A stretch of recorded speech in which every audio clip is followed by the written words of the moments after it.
పశ్చిమ గోదావరి నర్సాపురం అన్నా క్యాంటీన్ వద్ద టీడీపీ నాయకులు ధర్నాకు దిగారు. ప్రారంభోత్సవం సందర్భంగా టీడీపీ ముఖ్య నేతల ఫోటోలు పెట్టకపోవడంపై ఆగ్రహం వ్యక్తం చేశారు. వైసీపీ చైర్పర్సన్, వైస్ చైర్మన్, కౌన్సిలర్లు ఫ్లెక్సీలు ఉండటంపై మరింత మండిపడ్డారు. వెంటనే వాటిని తొలగించారు. అధికార పార్టీ నేతల ఫోటోలు లేకుండా విపక్ష వైసీపీ నేతల ఫ్లెక్సీలు ఉండటమేంటని ప్రశ్నించారు.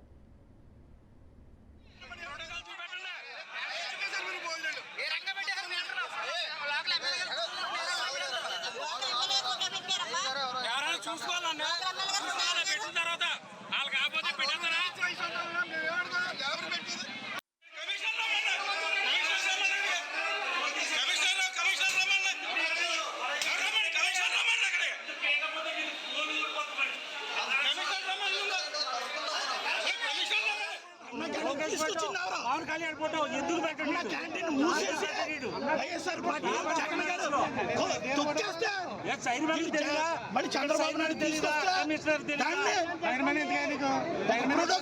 ప్రోటోకాల్ చేయకుండా ప్రోటోకాల్ లేకుండా ఇష్టం చేస్తారా?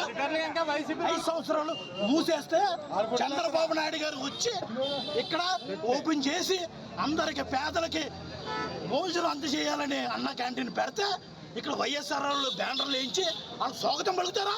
ఇక్కడ తెలుగుదేశం నాయకులు ఇన్ఛార్జి ఉన్నారు. ఇక్కడ రామరాజు గారు ఉన్నారు, ఆర్గనైజ్ సెక్రటరీ కోమల రామ్మోహన్ రెడ్డి గారు ఉన్నారు. వాళ్ళు బ్యానర్లు వేయి ప్రోటోకాల్ తెలియలేదు అధికారులకి. బ్యానర్ లేకుండా